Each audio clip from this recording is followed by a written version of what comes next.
is May 27th, and I'm Nancy, your co-host. Welcome, and I'm Michael Price, your host.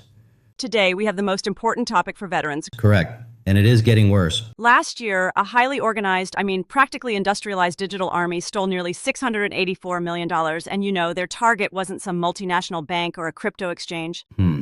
Right. It was the monthly pensions, the healthcare benefits, and the savings of American veterans. So today we are tearing down the blueprints of these invisible traps. Yeah, we're looking at a threat landscape that goes far beyond those old, poorly spelled spam emails. This is a targeted, systematic extraction of wealth from a very specific demographic. Using technology that most people don't even realize exists yet. Exactly. And our mission in this deep dive into the source material is to basically map out exactly how these syndicates are operating and, more importantly, how you can build an impenetrable defense against them. Think of it like equipping yourself with a digital flak jacket. I love that analogy. It's like exactly what you need. We're pulling critical insights from local investigative reports by WMBF in South Carolina and Fox 13 in Tampa Bay. Plus, we've got tactical breakdowns from the YouTube channel Military Insider Show.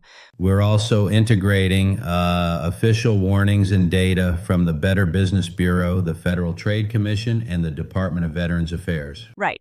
So, our focus today is strictly on the mechanics. How do these digital traps function? How do you verify official communications? How do you secure your personal accounts? And, how to safely map and report this fraud. Let's start with the sheer scale of the battlefield, that $684 million figure, the one reported to the FTC by military consumers in a single year. Yeah, it's completely staggering. It is. And knowing that fraud is, chronically underreported because people feel embarrassed about being scammed, the true number is undoubtedly much higher. Oh, for sure. This is a massive corporate level enterprise. It's a highly lucrative industry, and they're targeting the military community for a very specific structural reason. It basically comes down to reliable income streams combined with a complex bureaucratic environment. Right? Because unlike a civilian whose income might fluctuate with the job market, a veteran with a disability rating or a retirement pension that represents a guaranteed, consistent monthly deposit directly from the U.S. Treasury. Which makes them the ultimate high-value target.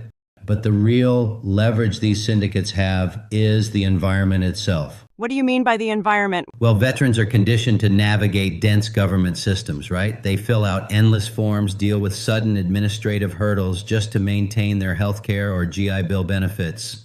Yeah, the red tape is just part of daily life. Exactly. So the scammers are essentially camouflaging their attacks within the natural, everyday friction of government paperwork. So they're hiding in plain sight. It's like a heist movie where the robbers have blueprints to the bank. That's a great way to put it. But how are they finding these specific veterans to target? They can't just be dialing random numbers and hoping someone who served picks up. No, they rely on programmatic data scraping. These criminal networks use automated algorithms to sweep the internet for digital footprints.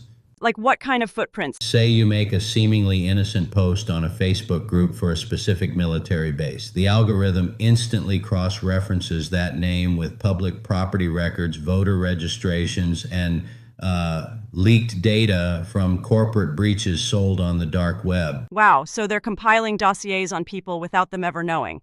In milliseconds, the algorithm builds this custom scam profile. It identifies your age, your likely benefit status, your address, your deployment history. That is wild. Yeah, they aren't casting a wide blind net. They're using highly specialized digital fishing nets designed to catch one specific type of fish. Wait, I'm stuck on something here. What's that? If they have all this accurate scraped data and they use it to contact a veteran telling people to just be careful, feels like terrible advice. It really is. The Fox 13 report mentions scammers using official VA logos and spoofed numbers. If my caller ID literally says Department of Veterans Affairs, how is a human brain supposed to beat a perfectly spoofed machine? It's an incredibly unfair fight. It's deliberately designed to overwhelm your senses. Let's break down how that caller ID spoofing actually works because, understanding the mechanism takes away its power. Okay, lay it out for me. The caller ID network we all rely on was built decades ago on a system of implicit trust. When a phone call is routed through the telecom infrastructure, the digital tag carrying the caller's name is simply passed along. Without any sort of security check. Right? There's no cryptographic verification. The phone companies just pass it through. So the phone company isn't actually checking if the call is originating from a physical VA building. They just read whatever digital tag the scammer typed into their software and push it right to my screen?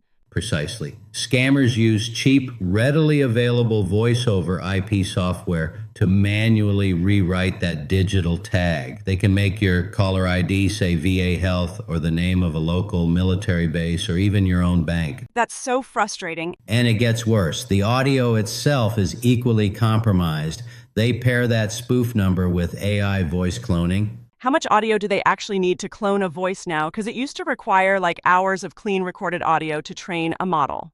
Today, a sophisticated AI model needs less than 3 seconds of audio to accurately replicate the cadence, pitch, and tone of a specific human voice. Wait, less than 3 seconds? Are you serious? Completely serious. They might scrape a voicemail greeting or just a quick video you posted online, and suddenly the voice on the other end of the line sounds exactly like a familiar commanding officer or a highly authoritative government official. That is terrifying. If the visual cues like the caller ID and the email logos are compromised and the audio cues are perfectly synthetic, I mean, the traditional advice of look for typos is totally obsolete. We are navigating completely blind. Which brings us to the core of their strategy. Because the digital disguise is so perfect, the scammer doesn't actually need to win a logical argument with you. What do they do instead? They just need to trigger a biological response. They rely on a psychological mechanism called an amygdala hijack. Okay, break that down for me. What is physically happening in the brain during one of these calls? So the amygdala is this almond-shaped mass in your brain responsible for processing fear and acute threat detection. When you're suddenly faced with a high-stress scenario, like a phone call saying your sole source of income is being suspended, the amygdala physically reroutes processing power away from your prefrontal cortex. And the prefrontal cortex is where we handle critical thinking, logic, and, complex analysis. Yes, the scammer's entire goal is to trigger that fight or flight response, completely bypassing the logic center of your brain. So they don't want you to analyze the situation at all. They just want you to react in a panic. Exactly.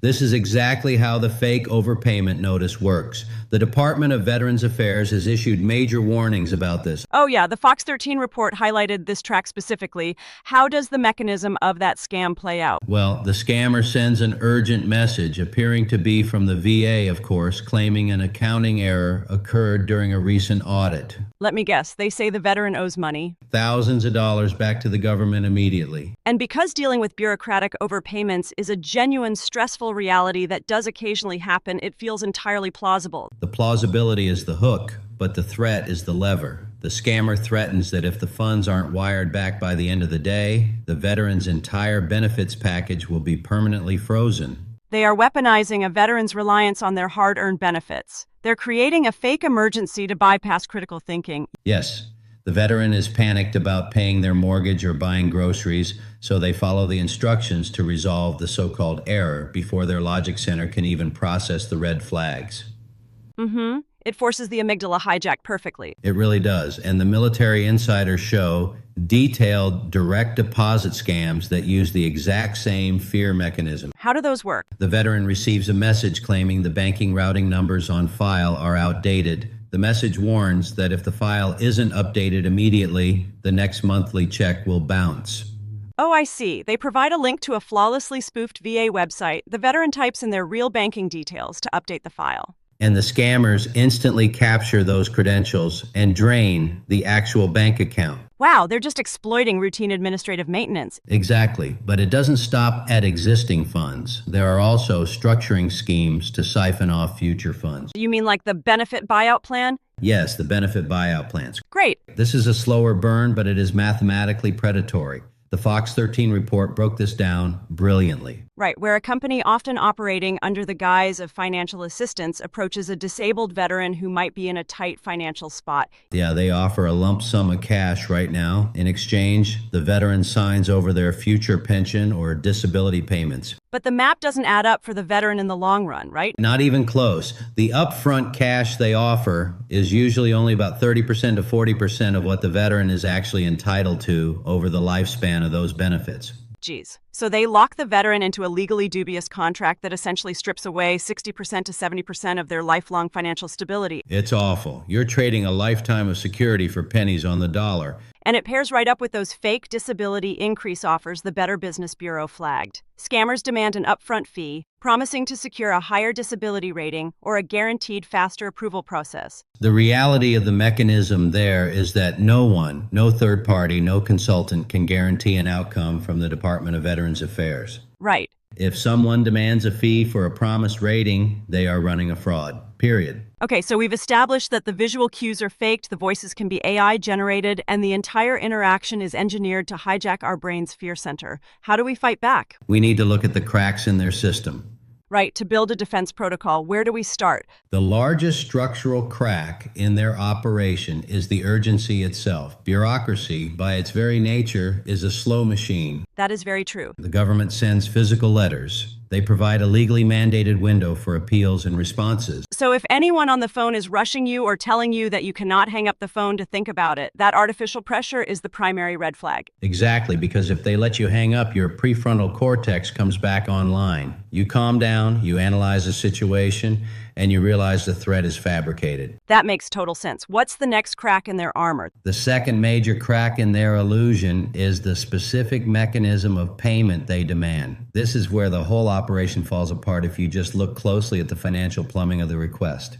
I find this part fascinating because it feels so obvious in hindsight. Official government agencies will never ask you to resolve a debt using a wire transfer. Never. They won't ask for Venmo, Zelle, Cash App, or cryptocurrency. And they will absolutely never ask you to pay a government penalty using retail gift cards.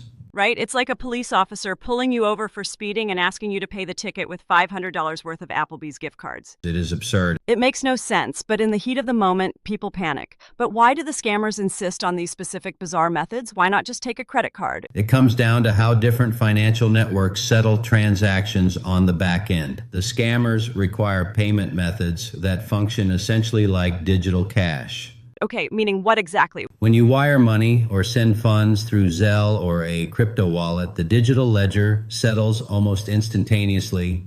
The second the money leaves your account, it lands in theirs, and the transaction is permanently closed.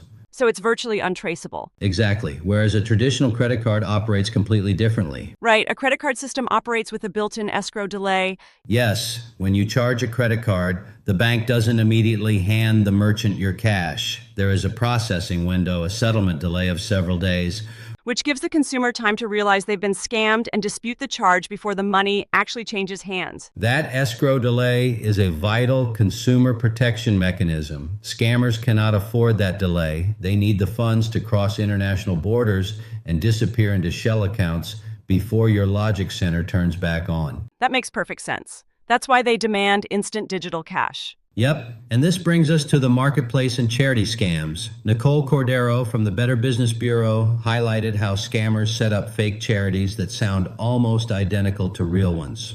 Oh, like the ones that sound official but are slightly off? Exactly. They rely on typo squatting and visual tricks. Our brains read words as a whole, not letter by letter. So a scammer will register a web address that is off by just one letter from a famous veterans charity.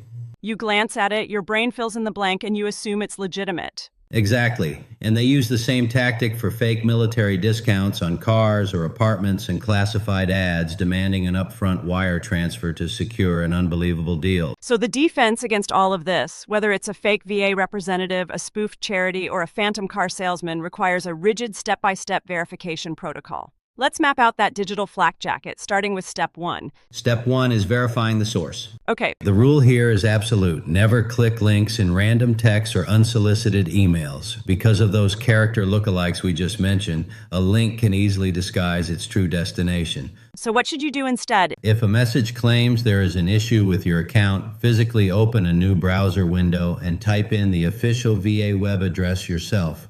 And you should look for the .gov domain, right? Yes, the .gov domain and the HTTPS security protocol, which encrypts the connection. I like to frame this as a mental checkpoint. Stop, drop, and verify. Stop what you're doing, drop the suspicious link, or hang up the phone and verify directly with the source by dialing the public official phone number listed on their real website. That checkpoint breaks the amygdala hijack. It forces you to slow down, and you apply the exact same rule to charities. Verify them independently through a watchdog site like give.org before initiating any transaction. Got it. Step 2 is about securing your personal account, specifically your login credentials. The Department of Veterans Affairs has drawn a hard line on this. Oh, absolutely. The VA will never ask for your passwords. Never. But more critically, veterans must guard their ID.me login as if it were the physical key to their home. Wait, why is ID.me so critical for these syndicates? I mean, isn't it just a login portal? It is much more than that. ID.me operates as a federated identity master key. A master key. Yeah, it doesn't just grant access to a single web page. It is a unified credential that unlocks the federal government's data vaults. It connects to your healthcare records, your tax documents, your disability ratings, and your direct deposit routing numbers. Oh, wow. So if a scammer acquires your ID.me login, they basically own your digital identity across multiple federal agencies. Exactly. So if someone calls, even if the caller ID says VA security and asks for your ID.me password or your two-factor authentication code to, quote-unquote, verify your identity, that you hang up immediately. You are handing over the master keys to the vault. Without hesitation. Okay, so what's step 3? The third step in the defense protocol ties directly back to what we discussed regarding financial settlements. The escrow delay. Yeah, if you are making a legitimate donation to a verified charity or buying something online, always use a credit card. Because you leverage that built-in escrow delay. You maintain the power to dispute the charge if the entity turns out to be fraudulent. You keep the leverage in the transaction. And finally, the fourth step is safely reporting the fraud.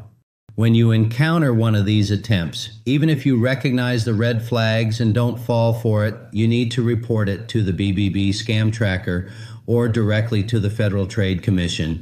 I imagine some people might think, well, I hung up, I didn't lose any money, so why bother filling out a report about a random phone call? I get that, but reporting actually maps the network by providing the specific spoofed phone numbers, the email addresses, the exact phrasing they used, and the payment methods they demanded. You are supplying raw data. Data that consumer protection agencies use to track them. Exactly, to shut down their digital infrastructure. Yeah. You are actively building a defense matrix for the rest of the military community. It's about turning the tables on their operation. They use scraped data to attack. We use reporting data to defend. Beautifully said. So if we distill all the intelligence from these sources down to a single guiding principle, it is that veterans have earned these benefits, and protecting them requires actively overriding the panic these criminals try to instill. Slow down. The entire architecture of their scam relies on speed. Your greatest countermeasure is a deliberate pause. Never let an artificial emergency force you into handing over your master keys or transferring untraceable funds. As we close out this deep dive, there is one piece of the puzzle that is really hard to shake. We started by talking about that $684 million stolen in just 1 year. It is a staggering extraction of wealth from the people who served. It really is. But think about the mechanics of this criminal enterprise long term. With hundreds of millions of dollars flowing into these syndicates annually, how much of that stolen war chest is currently being reinvested? Oh, that's a dark thought. Right. How much of that money is funding the research and development of even faster data scraping algorithms or fully autonomous AI agents that can hold 10,000 spoofed conversations simultaneously? Yeah, the scale of what they could build is terrifying. It raises a very real question about the invisible hyper-advanced traps they're building right now to deploy against the next generation of veterans. It's a sobering reality.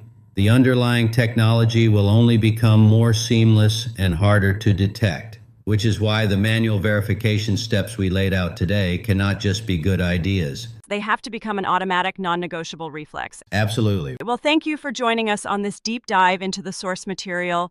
We strongly encourage you to take these defense protocols, the reality of caller ID spoofing, the critical importance of the ID.me master key, the underlying mechanics of payment demands, and the stop, drop, and verify method. And please share them. Yes, share them with the veterans and military families in your life. Help them build that digital defense, because out there, the attacks are only going to get smarter. Stay vigilant, stay secure, and always verify. A special thank you to MarketUS.com for furnishing us this information. You can reach them at MarketUS.com or call them at 954-636-3232. Before we go, this deep dive was created by the MarketUS.com team. Let us know your thoughts in the comments below. It's right below the subscribe link.